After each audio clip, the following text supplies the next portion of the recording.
I think this is a matter of maybe leaving the best to last. Is that the case, Colin? No.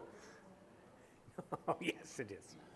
Colin Arledge is a graduate forester from Lakehead University, 1990. He's getting old.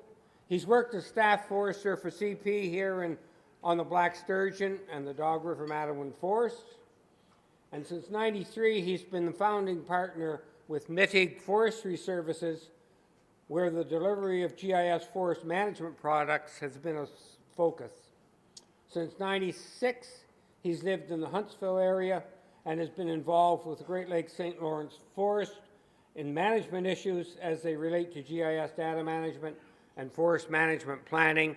And he's going to talk to us today, I believe, about an app that he's developed for the iPad and the Great Lakes St. Lawrence Forest. So Colin, it's all yours. So good morning, and thanks for this time to discuss with you a project we've worked on now for 2 years. It's nearing completion. And really over the next 25 minutes, what I'd like to do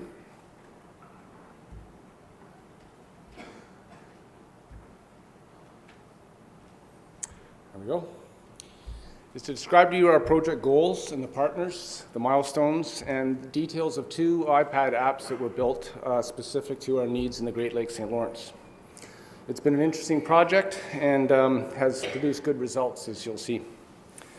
So as you've heard now, I've worked with Mittig for 24 years and been mostly engaged in GIS delivery and analysis. And while 4 of our clients conduct mostly boreal forest management, 5 other SFLs conduct Great Lakes St. Lawrence forest management. And so accordingly, we've come to be quite familiar with the specific details of these forest regions. The inventory issues are unique, and certainly it does require a set of data management approaches that are a little bit more flexible and adaptable. In fact, even within the region, people do things differently depending on their forests. So this will not be a pure science-based project I'm going to describe at all, as most of the others have been yesterday and today. But it's rather been a process where we've tried to maximize the efficiency of data collection in the field and to use this data in supporting our operational prescriptions and in supporting our management decisions. The aim was to produce 2 simple apps that would efficiently capture information in the field in the Great Lakes context, and also to develop some methods to validate the new EFRI products before we use them in the planning inventories. And the other aim was to show that inexpensive and readily available software and hardware can be used and packaged together easily to improve your data collection and is very rugged and standing up to your true forestry conditions. So yesterday, Jordy spoke of the pace of technological changes and how forestry community certainly wants to use this valuable EFRI imagery product. And Scott Miller also spoke of the advantages of building and using mobile apps, in his case, wood quality data collection, and how this eliminates the data errors and also facilitates instantaneous data compilation. Dr. Kevin Lim described the need to build agile apps that were effectively good for one purpose rather than complicated apps. And I was pleased to hear these comments because they all align exactly with what was our original motivation for this project. And one final context statement I'd make is that the new EFRI inventories have been delivered to our project partners with less than 10 months before their requirements to be producing a final planning composite inventory. That's a short amount of time. And they had effectively an invitation to deal with a new Great Lakes St. Lawrence inventory of unknown accuracy and certainly needed a technological solution quickly. So 2 apps were built and really, however humble, they've been very effective. So the project goals, we had 3 goals. The first was to confirm for the accuracy of the EFRI and were there any nuanced photo interpretation biases that we needed to know about.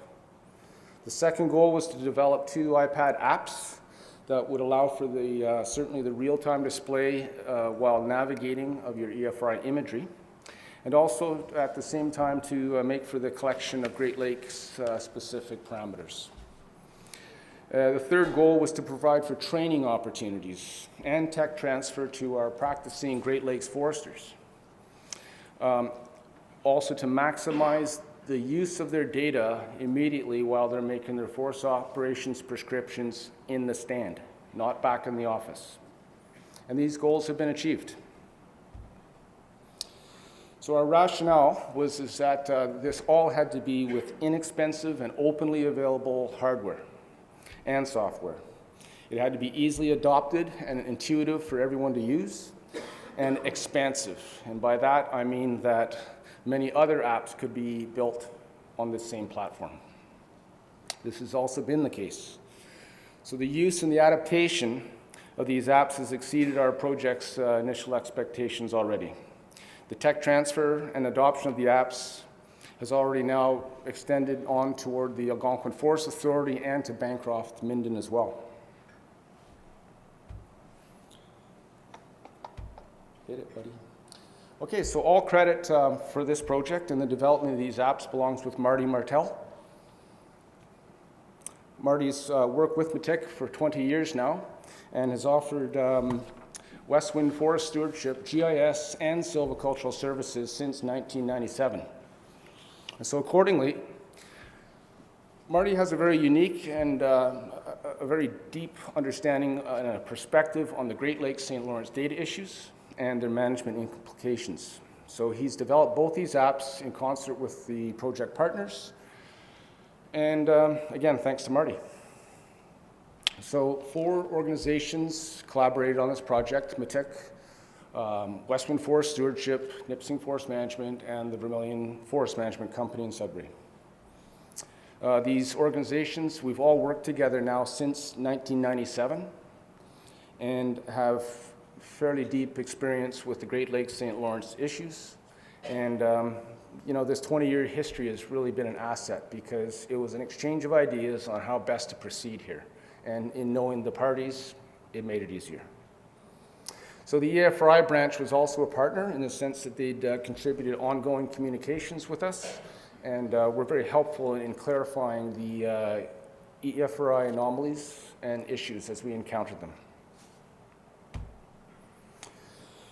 So you'll see that 2 mobile iPad apps were made, and these were custom made for the Great Lakes St. Lawrence region.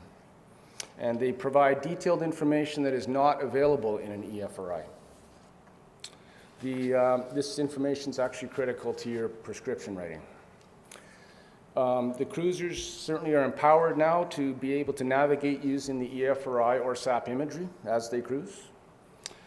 Also, a GIS method was used to evaluate the EFRI product initially and to determine for anomalies. We then targeted these anomalies in our field cruising. And as a result, we resolved many of them, and 3 forests now have planning inventories that are more accurate as a result. And this technology has been successfully transferred to 5 forests now and has been received positively by the staff and contractors. It's nice to have a tool which can be used by a contractor and it's objective in how it produces results. So, a complete user manual is produced for this app and will be released at the end of this project, which ends at Christmas this year. And so I'm not going to give you too many technical details, but it's page by page reflected in this manual. But I will begin by explaining the technological pieces. iPad Mini 4 tablets are used with protective cases and external GPS adapters. And each bundle costs about $900. So the iPad minis are found to be quite nice for use in the field, and they fit nicely in a cruising vest, and they're more than adequate, and yet some people still do use the full-size iPad tablets. These are external GPS adapters that we use as well. The advantage is that it allows you to buy a less expensive iPad model, and it's also better so far as battery use on the iPad. And these guys simply speak to the tablet via Bluetooth. So 2 commercially available software bundles are used as well. Avenza Maps Pro allows for an unlimited amount of digital map files to be used, or Avenza Maps does limit you to 3. And what that does is it allows you to display geo-referenced PDF maps on the tablet.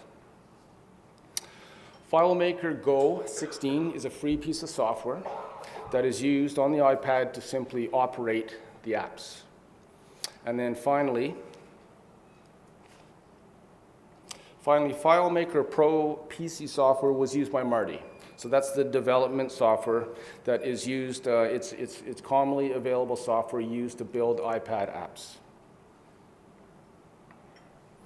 So, I'm going to now just describe you 2 forestry setups in the Great Lakes, and one's going to be hardwood and one's pine conifer.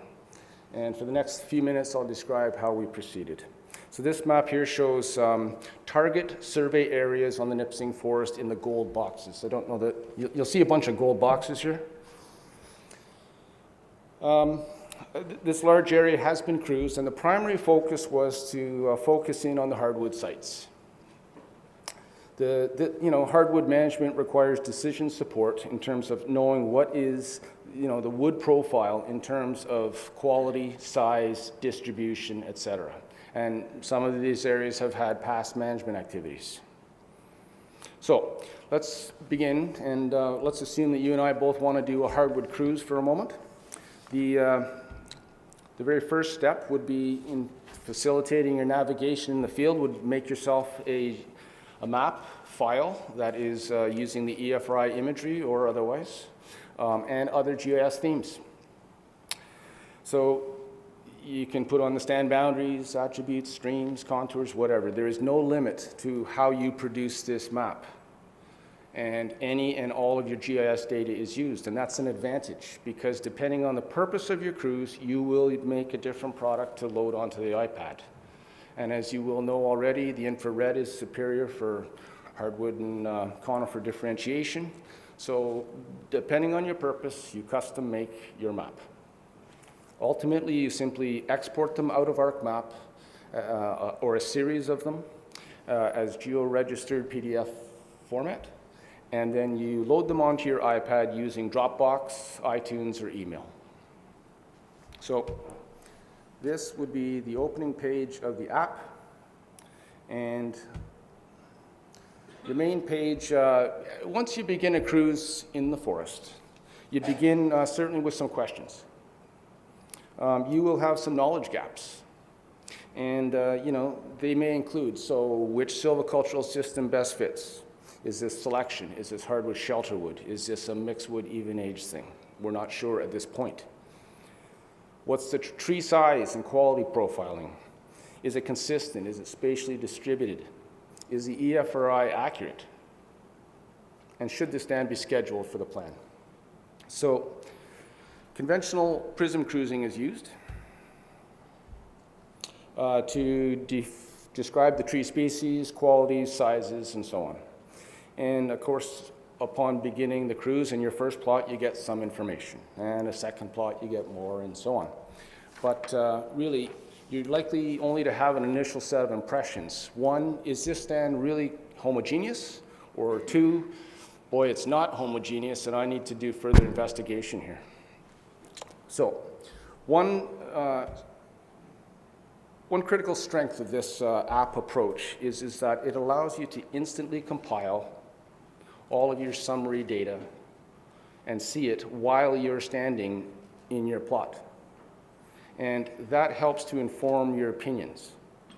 So to be able to do this on an ongoing basis is very helpful. Perhaps the first 5 plots would summarize out a basal area of, say, 30 square meters, half of which is AGS products. Well, that's nice, and you might be thinking selection. But then you walk a little farther, and I don't know, it starts to change a little bit, and you can maybe after 10 plots start to hit another, compile your summary report, and you're down to an average now of 24 meters. You do it again, and perhaps after 25 plots, that subtle shift has informed you, and again, a quick compiled summary would tell you now you're at 20 square meters of basal area, only 40% of which is acceptable. So at that point, certainly you're not thinking shelter selection, you're thinking a shelter woodcut. So the ability to connect the dots with your data while you're standing in the forest is very empowering to the cruisers. One other feature we built into the app is the ability to either easily include or preclude the basal area for beech trees. So beech bark disease is a serious consideration in the Great Lakes region, as it will kill trees quickly and wholesale within your stands. And so if you're thinking a selection prescription, you need to know this. And so any two stands, if a stand is 30% of its basal area, in fact, with infected beech, you can easily report that basal area. It will influence your management understanding, and more than likely, you are not looking at a selection prescription.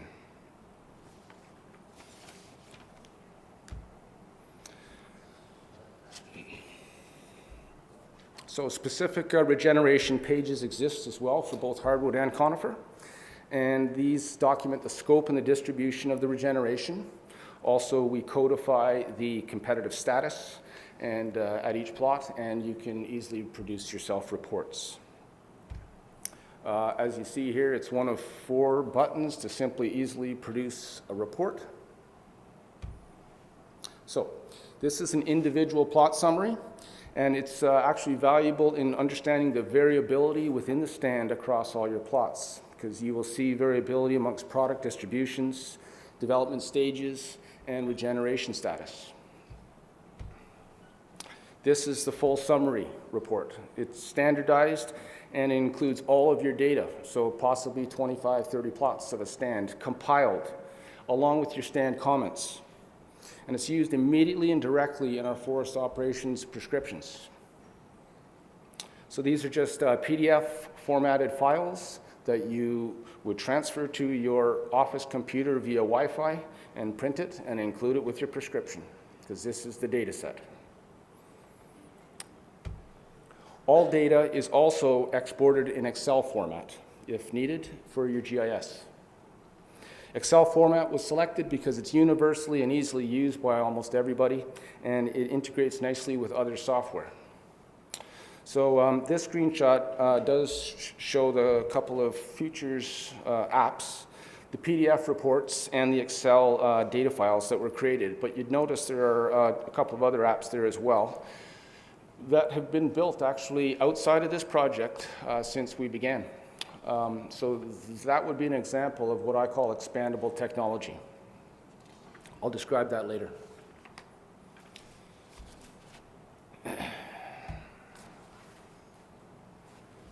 So I'm going to switch quickly to the validation app, and it is different from the OPC app because it does not collect detailed information, but rather its purpose is to assess any perceived anomalies in the EFRI and to collect limited and targeted information.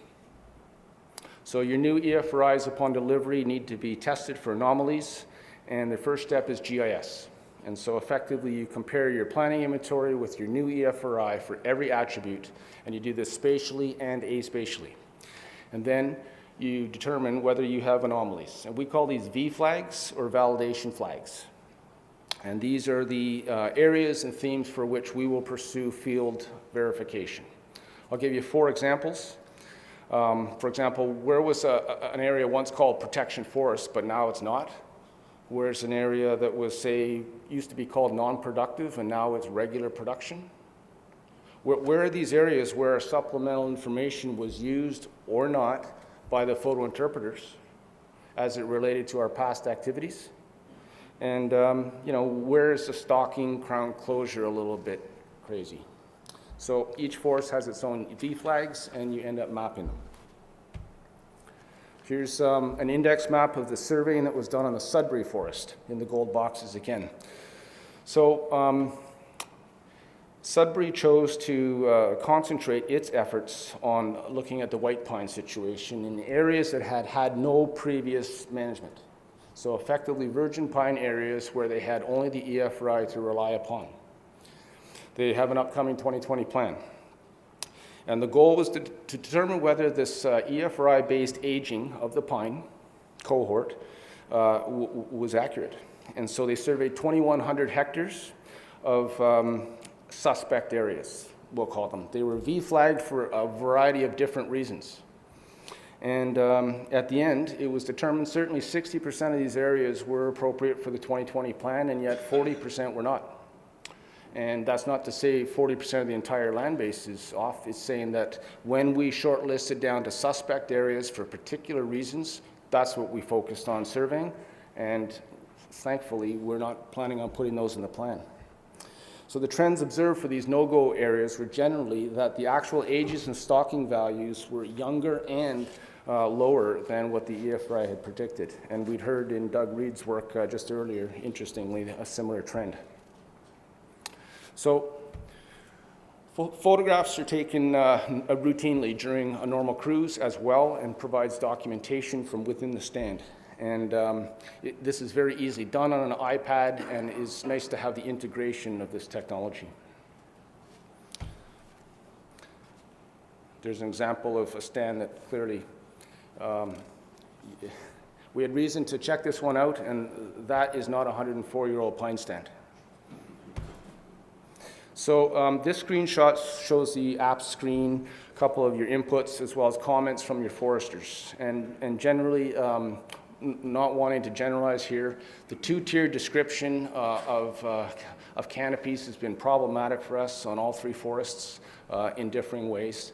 Overall, the EFRI products are good products, but in particular, the two-tier differentiation can only be resolved confidently by walking the forest. So, oh yeah, one last thing. The data here, of course, can be exported in an Excel format so that the attributes integrate immediately to your GIS systems and can be used when you're going to develop your planning inventory. So, the data outputs are used immediately for our decision support. Your office time is greatly reduced, and the need for any office key punching is eliminated. The one significant improvement is seeing your compiled data in front of you while you're standing in your plot. That is a huge difference. Barry Davidson from Westwind figures between the efficiencies of field data collection and the lack of the need to re-key punch data, he's got a 35% productivity gain in his field cruising. You know, and Scott McPherson added an interesting comment that it's improved for his confidence in things as well. Yep, little page quick. Effectively, they need to have this very detailed stand garnered information in order to make a confident prescription on these sites. So, the ease of use of the EFRI imagery on the forest has been quite empowering. The cost of paper map production is reduced now for our surveys. And so too is the clutter of having too many maps in your truck. The use and the transfer of all of these maps as digital files from the office to the field guys, who are often in different towns, is very easy and efficient.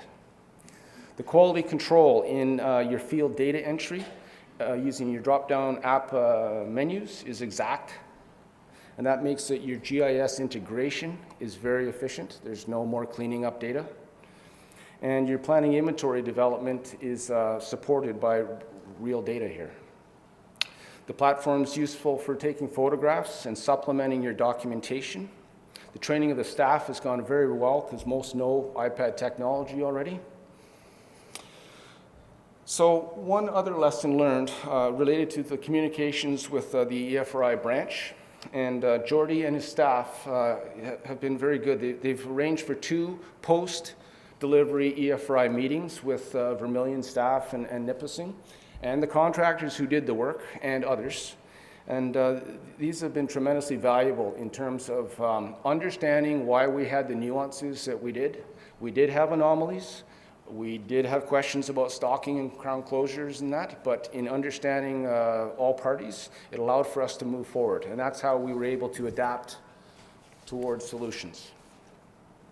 And finally, this iPad technology has been proven to be highly adaptable to building other apps.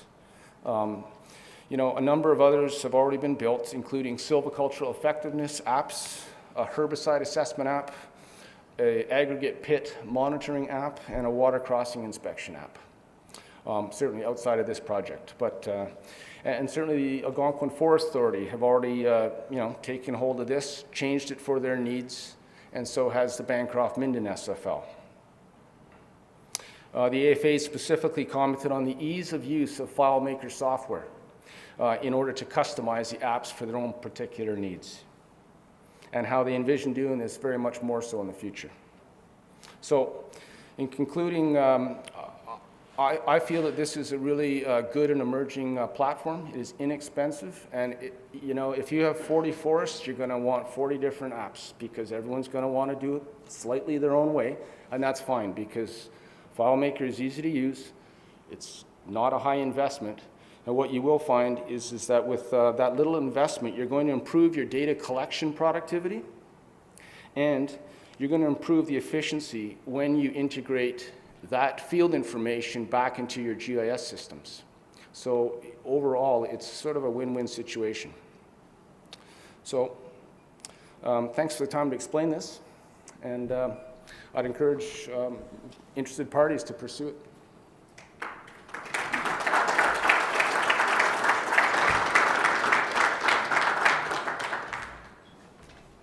Any questions?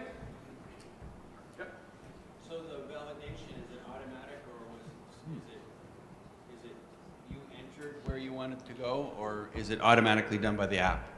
No. You walk the stand that is been shortlisted to you as suspect for a number of reasons, and you enter. You have the hammer, so you're doing a reconnaissance of the field, and you're going to write, for example, the dev stage might be wrong, or the height might be wrong, or the stocking might be wrong on the EFRI. You walk through the stand and you put in the number that you believe is correct. Right, I got that, but the process to identify the blocks of issue, was that? That's all GIS. All we did, it's ugly, but it's not rocket science. You mush your two inventories together, and then you take one attribute at a time and you look for anomalies. So whether it's forest modifier or crown closure or stocking in that case, there are a number of things that, you know, in an area that's never been cut, either on our existing inventory or our new inventory, there shouldn't be a whole heck of a big difference on some of these parameters. Yeah.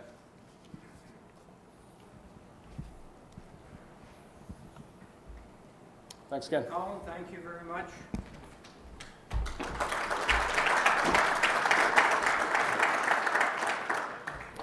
As I was sitting here listening to you, I was thinking about another potential aspect of your app. There are 100,000 white-tailed deer hunters in Ontario. You can probably sell those, if you modify it a bit, to 50,000 of them. Do the math. And you got all the base done, for God's sake.